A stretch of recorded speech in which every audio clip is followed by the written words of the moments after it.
শিক্ষামন্ত্রী আমাদের ছাত্রদেরকে নিয়ে মস্করা করছে, ফার্মের মুরগি করে উপহাস করছে।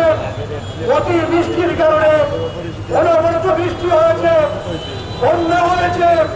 চট্টগ্রামে যদি পরীক্ষাটা বন্ধ করা যায় তাহলে কুমিল্লার যে এরিয়াতে যে সেন্টারে আমার ছাত্র এবং ছাত্রীরা কবর সময় পানি মারিয়ে খেয়ে পরীক্ষার হলে ছিল, ছবিগুলো এখনো আমরা দেখি।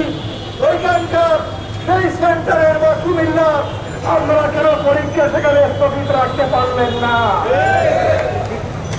আপনারা আজকে তাদেরকে নিয়ে নানা ধরনের কথা বলছে।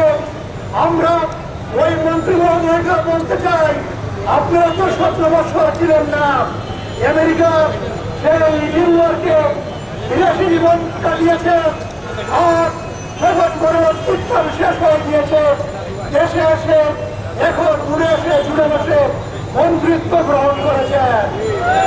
সংগ্রামী ভাইরা আমার, এইভাবে রক্তের উপর দাঁড়িয়ে যারা গ্রেফতারি করবে এই গ্রেফতারদেরকে জাতি চিহ্নিত করে রাখবে এবং এর উপযুক্ত জবাব দেওয়ার জন্য, রাজপথে জবাব দেওয়ার জন্য আমাদেরকে তৈরি থাকতে হবে।